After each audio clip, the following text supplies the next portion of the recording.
পাবনার সুজানগরের সাতবাড়িয়ায় পদ্মা নদীতে নৌকাডুবির ঘটনায় নিখোঁজের ১৬ ঘণ্টা পর নবদম্পতির মরদেহ উদ্ধার করা হয়েছে। আগে নাচ পরে নাকি নৌকাডুবি ওরা তো জানাইছিল না, পরে ঈশান নামাজে পরে ফোন দিয়ে বলছে যে নৌকাডুবি গেছে। শুক্রবার ৪ এপ্রিল সন্ধ্যায় ঈদের ছুটিতে কাঞ্চন পার্কে ঘুরতে এসে স্বামী হৃদয় হোসেন ও স্ত্রী মৌ খাতুন নৌকায় উঠেছিলেন। মাঝ নদীতে হঠাৎ নৌকা ডুবে গেলে অন্যেরা সাঁতরে তীরে ফিরলেও নবদম্পতি নিখোঁজ হন।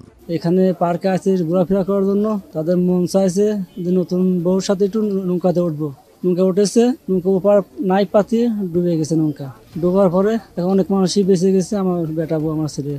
খবর পেয়ে নৌ পুলিশ, ফায়ার সার্ভিস, ডুবুরি দল ও স্থানীয়রা যৌথভাবে উদ্ধার অভিযান চালায়।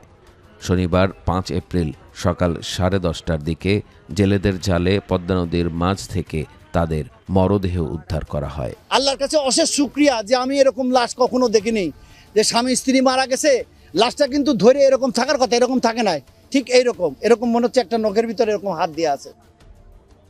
জানা গেছে ৩ মাস আগে প্রেমের সম্পর্ক থেকে হৃদয় ও মৌয়ের বিয়ে হয়েছিল। নিহত হৃদয় পাবনা সদর উপজেলার কোলচুরি গ্রামের দুলাল প্রামাণিকের ছেলে এবং মৌ আতাইকুলার বনগ্রামের মানিকুজ্জামান মানিকের মেয়ে। নাজিরগঞ্জ পুলিশ ফাঁড়ির এসআই জয়ন্তচন্দ্র দে জানান, আইনগত প্রক্রিয়া শেষে মরদেহ স্বজনদের কাছে হস্তান্তর করা হবে।